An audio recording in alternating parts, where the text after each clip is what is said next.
Hello guys, फिर से हम लोग वापस आ चुके हैं झारखंड के न्यू टॉपिक के साथ। आज हम चर्चा करेंगे साहित्यिक स्रोत के बारे में। चलिए देखते हैं साहित्यिक स्रोत होता क्या है और इसको पढ़ते हैं। ये मनीष रंजन का बुक है, जैसे आपको पता है। चलिए चर्चा करते हैं साहित्यिक स्रोत के बारे में, देखते हैं क्या है साहित्यिक स्रोत में। भारत के इतिहास में के प्रारंभिक साहित्यिक स्रोत वैदिक साहित्य में छोटानागपुर क्षेत्र के किक्कट शब्द का प्रयोग हुआ है, जबकि उत्तर वैदिक साहित्य में यह उरात्य प्रदेश यानी झारखंड का जो छोटानागपुर क्षेत्र है वो किक्कट शब्द का प्रयोग किया गया है, और जबकि उत्तर वैदिक साहित्य में क्या किया गया, उरात्य प्रदेश के रूप में वर्णित हुआ है। महाभारत का क्या बोल रहा है, दिग्विजय पर्व में छोटानागपुर क्षेत्र को पुंडरिक शब्द का वर्णन आया है। समझे, पुंडरिक शब्द का छोटानागपुर क्षेत्र को क्या कहा गया है, पुंडरिक शब्द का वर्णन आया है। पुंडरिक प्रदेश बोला गया है। महाभारत में झारखंड क्षेत्र को पशुभूमि कहा गया है।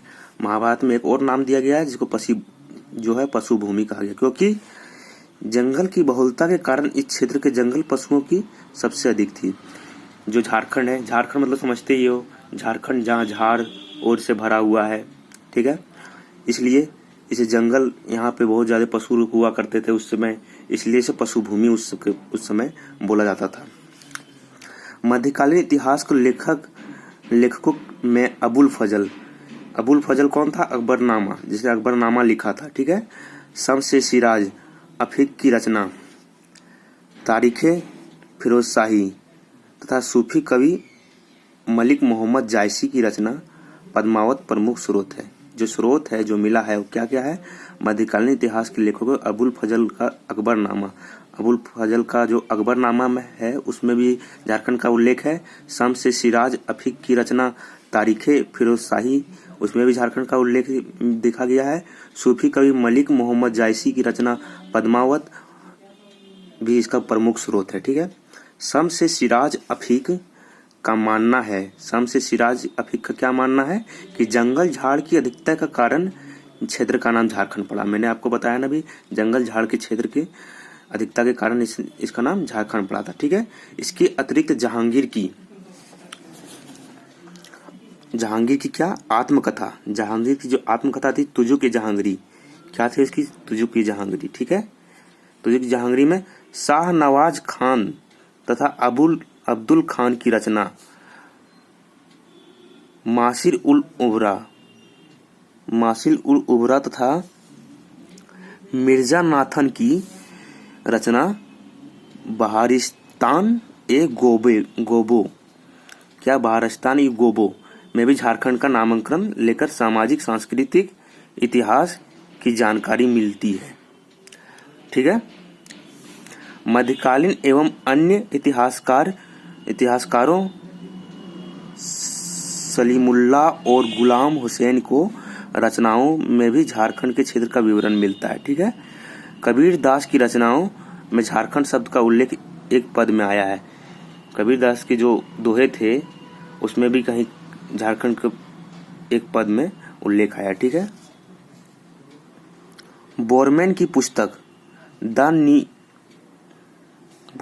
क्या थी, the neolithic pattern in the prehistory of India में नवपाषाण कालीन हस्तकुठारों के 12 प्रकार की जानकारी मिलती है, ठीक है।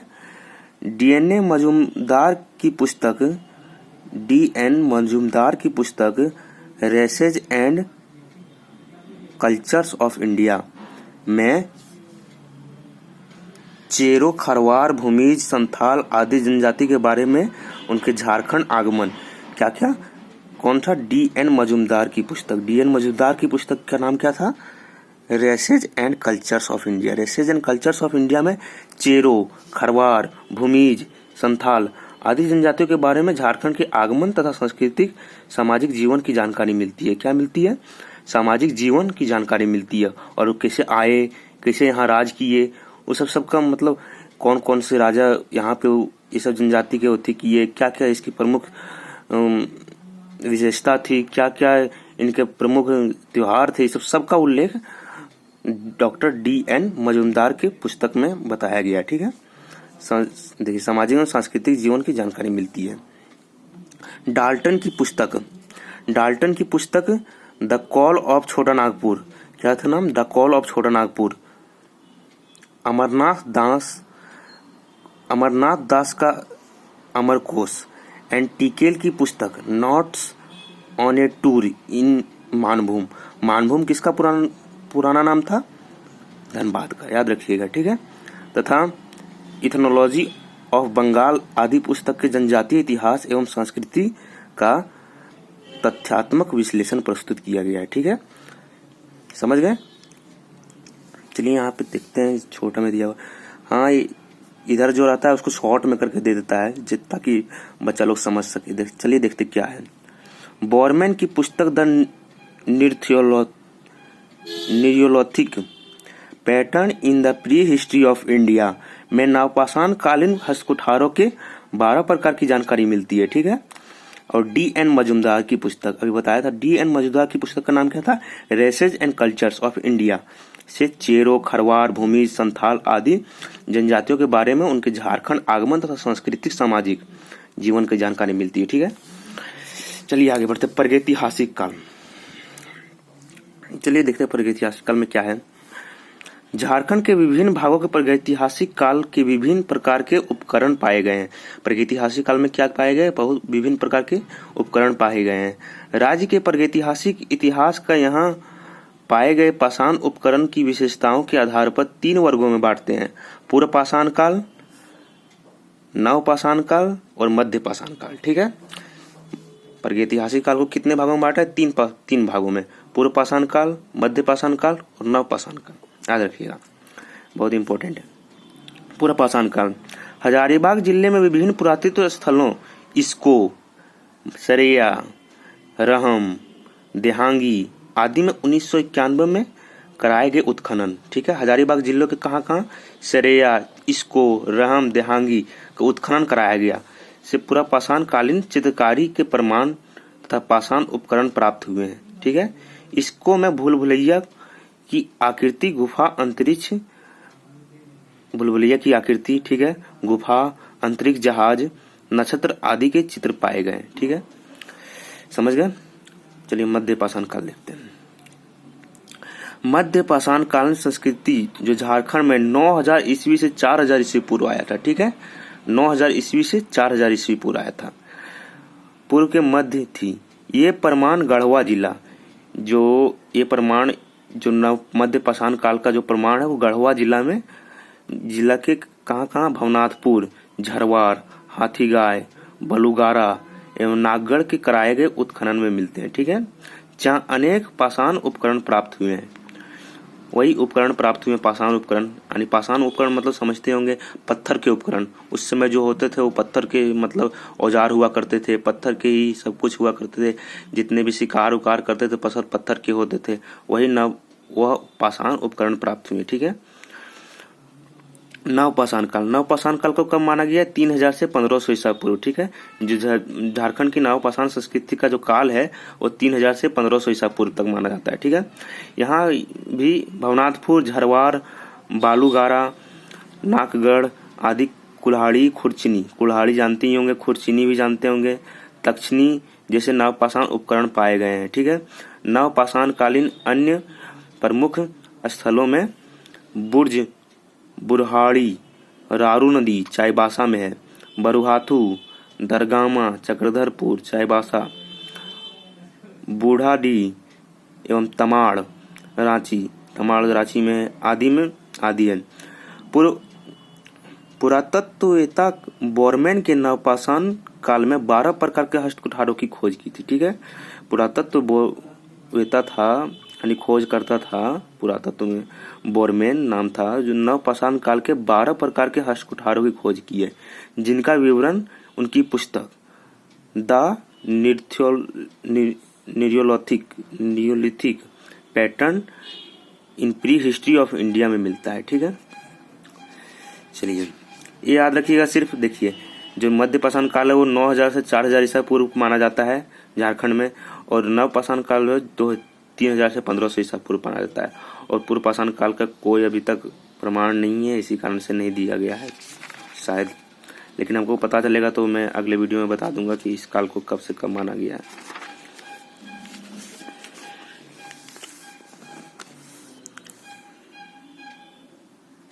नव पाषाण कालीन उपकरणों के लिए पाए गए विभिन्न प्रकार और उनकी विभिन्नताएं स्पष्ट करती है। झारखंड क्षेत्र में नव पाषाण संस्कृति को 2 चरण थे। प्रथम चरण 3000 ईसा पूर्व के आसपास तथा द्वितीय चरण 1500 ईसा पूर्व के साथ में था। नव पाषाण संस्कृति को द्वितीय चरण समय मुंडा जनजाति आदि अर्थात प्रोटोस्टेरोइड प्रजाति, जो मुंडा जनजाति है उसी को प्रोटोस्टेरोइड प्रजाति के अंतर्गत माना जाता है। आगमन झारखंड में हुआ होगा। ठीक है, प्रमुख पाषाणकालीन स्थल चलिए देखते हैं, शॉर्ट में दिया हुआ है, देख लीजिए। जितना भी उधर इंपॉर्टेंट पॉइंट रहता है उस लास्ट में शॉर्ट में दे दिया है। ठीक है, पूर्व पाषाण काल। पूर्व पाषाण काल का कौन कौन सा स्थल में पाया गया उसके कुछ प्रमाण, इसको में, सरैया में, रहम में, देहांगी में सब, और ये सब कहाँ पे है? हजारीबाग में है। वहाँ क्या पाया गया? पत्थर की कुल्हाड़ी, भाला, पत्थर के अनगढ़े उपकरण और चित्रकारी भी पाई गई है, जो आपको मैंने पहले बताया, जैसे कि जहाज, अंतरिक्ष जहाज के चित्रकार इत्यादि इत्यादि। मध्य पाषाण काल, भवनाथपुर, झरवाड़ और नागगढ़ माइक्रोलोथिक उपकरण पाए गए। ठीक है, नवपाषाण काल में नवपाषाण काल का स्थल कहाँ कहाँ है? बुरहादी, बुरजू, रारू नदी, चाईबासा और बुरहातू। पत्थर के स्लेटी पत्थर की पॉलिशदार छेनी, प्रस्तर चाकू, स्लेट पत्थर की छेनी इत्यादि। ताम्र पाषाण काल, दरगामा गांव और बसिया, तांबे के स्लेट तथा तांबे एवं लोहे के आरी, तांबे की कुल्हाड़ी इत्यादि पाए गए। ठीक है, चलिए तो प्राचीन इतिहास पढ़ते हैं। प्राचीन इतिहास का भी टॉपिक देखते हैं कितना है, पढ़ लेते हैं आज, प्राचीन इतिहास भी पढ़ लेते हैं। चलिए, प्राचीन काल में छोटा नागपुर एक पूर्ण वन क्षेत्र था। क्या था? प्राचीन काल में जो छोटा नागपुर था एक पूर्ण वन क्षेत्र था। ठीक है, पूरी तरह वनों से भरा हुआ था। सघन वनों एवं पहाड़ियों के परिपूर्ण यह क्षेत्र कैमूर और विंध्य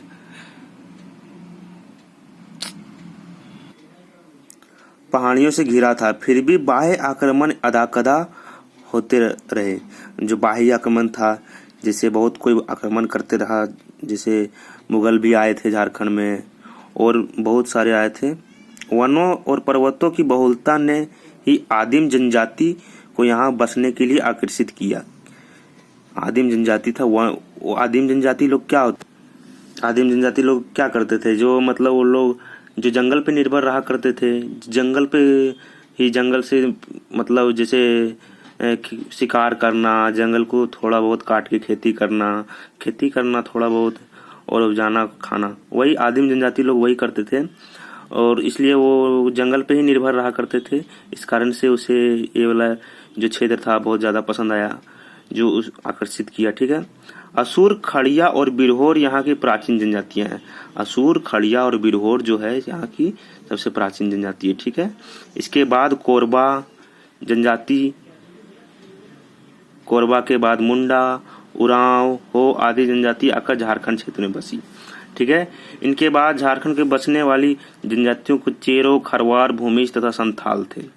ठीक है, असुर झारखंड में निवास करने वाले सबसे प्राचीन जनजाति है, जो आजकल लुप्त हो गई है। अभी आप मतलब जो डीएसपीएम है, डीएसपीएम मतलब जानते हैं, डॉक्टर श्यामा प्रसाद मुखर्जी कॉलेज है, वो अभी असुर भाषा को लेकर एक कुछ उठाए हैं। मतलब असुर भाषा को इंग्लैंड के कोई तो हाल ही में पेपर में आया था, आप देख लीजिएगा।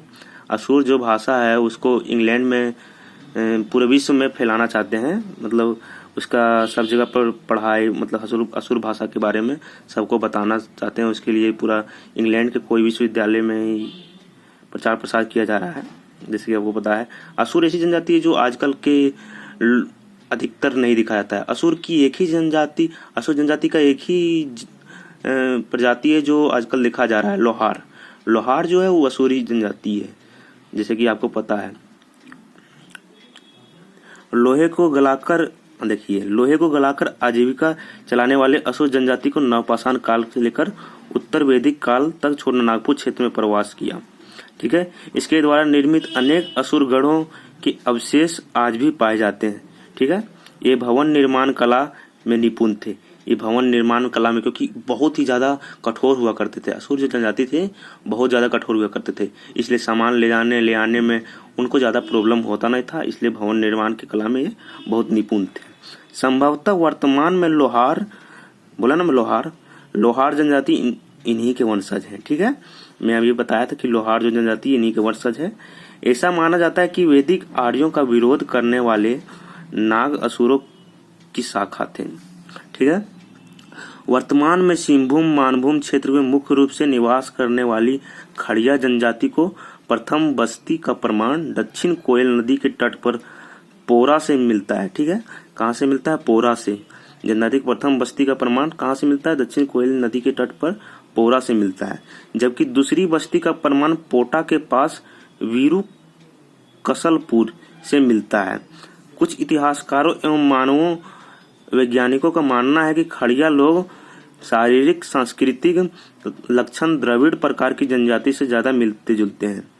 अतः यह विंध्य श्रेणियों को पार कर दक्षिण भारत में इन क्षेत्र का आकर बसे।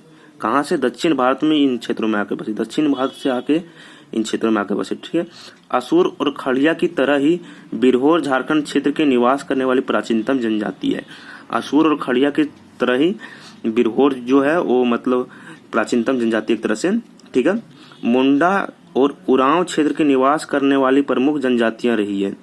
यह माना जाता है कि मुंडा लोगों को झारखंड के असुर संस्कृति को नष्ट किया था। जो मुंडा लोग ही थे मतलब बाद में आए थे और वो मतलब असुर जनजाति की जो संस्कृति थे उनको माना जाता है कि नष्ट कर दिया था और अपना शासन यहाँ करने लगे थे। ये लोग कहाँ से? ये लोग रोहतासगढ़ होते हुए छोटानागपुर के बस गए। रोहतासगढ़ से छोटानागपुर की ओर रोहतास के पहाड़ी क्षेत्रों से आकर बसे। तो रोहतास कहाँ पे? बिहार में। ठीक है, याद रखिएगा। द्रविड़ की इनका संबंध स्थापित होने के आधार के भाषाई है, क्योंकि इनकी भाषा कुडुख और कन्नड़ समानता पाई जाती है। उराव परंपरा के अनुसार ये लोग स्वयं को खरक का वंशज मानते हैं। खरक कोई राजा हुआ करता था, उसका वंशज मानते हैं। ठीक है, जिनके कारण ये बाद में करुख कहलाने लगे।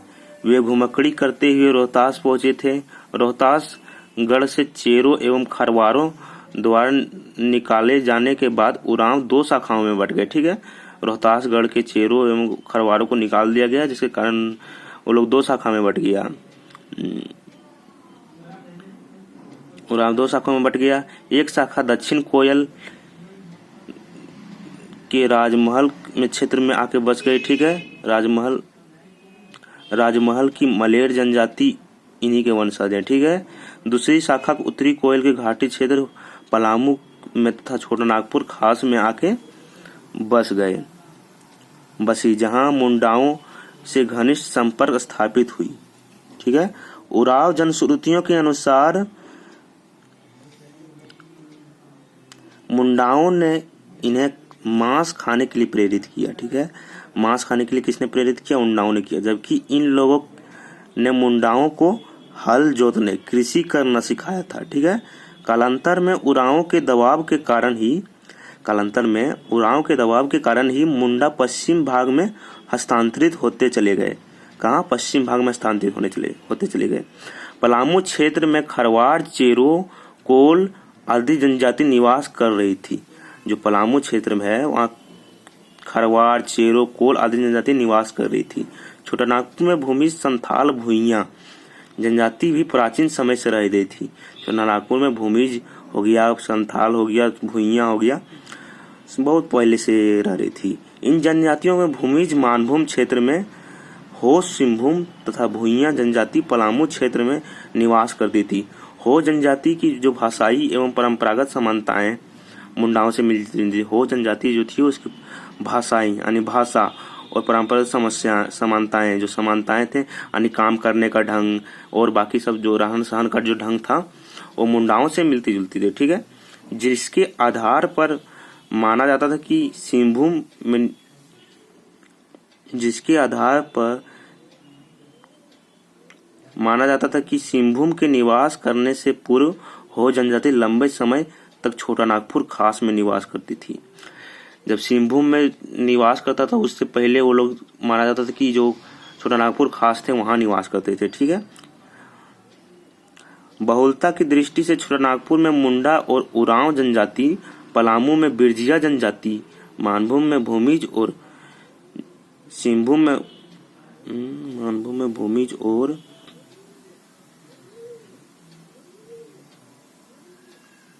सिंहभूम व हजारीबाग में ही जनजाति रह रही थी। पूर्व मध्यकाल अर्थात 8वीं और 12वीं सदी के बीच संथाल जनजाति को जनसंख्या हजारीबाग में अधिक थी, ठीक है। 12वीं सदी में पूर्व मध्यकाल अथवा 8वीं से 12वीं सदी के बीच संथाल जनजाति की जनसंख्या हजारीबाग में अधिक थी। कहाँ थी? हजारीबाग में, ठीक है, याद रखिएगा। जबकि पलामू में चेरो खरवार की जनसंख्या अधिक थी। पलामू में चेरो और खरवार की थी। ब्रिटिश काल में संथाल परगना क्षेत्र को संथालों को लाकर बसाने में संथाल की जनसंख्या अधिक हो गई, ठीक है। जो ब्रिटिश काल था उसमें संथाल परगना में क्षेत्र में जो संथाल परगना क्षेत्र था वहाँ संथालों को लाकर बसाने में संथालों की जनसंख्या अधिक हो गई थी, यानी संथालों की जनसंख्या अधिक हुई थी। ब्रिटिश काल में जो क्षेत्र संथाल परगना में लोग बसाया जहाँ संथालों की संख्या अधिक हो गई। इसलिए यहाँ पे देखते हैं छोटा सा दिया हुआ है शॉर्ट में, जो मतलब पूरा का जितना भी मतलब एक टॉपिक पढ़ते हैं उसका मतलब मेन पॉइंट जो रहता है यहीं पे दिया रहता है। उरांव जनजाति जिनका संबंध द्रविड़ में माना जाता है, दक्षिण भारत से आकर झारखंड में निवास करने वाली जनजाति है। ऐसा माना जाता है कि उरांव ऐसा माना जाता है कि उरांव दक्षिण भारत में उत्तर पश्चिम दिशा की ओर प्रवासन करते हुए सर्वप्रथम रोहतास पहाड़ी पता ही है कहाँ पे है, बिहार में है, क्षेत्र से आकर बसे थे, वहां से आकर बसा था। द्रविड़ में इनका संबंध स्थापित होने के आधार पर भाषाई आधार है, माने भाषा के कारण, क्योंकि इनकी भाषा कुडुख और कन्नड़ की समानता पाई जाती थी, ठीक है। चलिए आज यहीं तक समाप्त करते हैं, अगला दिन पढ़ेंगे झारखंड वैदिक युग, ठीक है। यदि आपको वीडियो अच्छा लगा तो पिछले वीडियो में अच्छा रिस्पॉन्स आया, इसी कारण से हमको लगा अच्छा रिस्पॉन्स नहीं आएगा। चलिए इसी तरह सपोर्ट करते रहिए। Thank you, bye.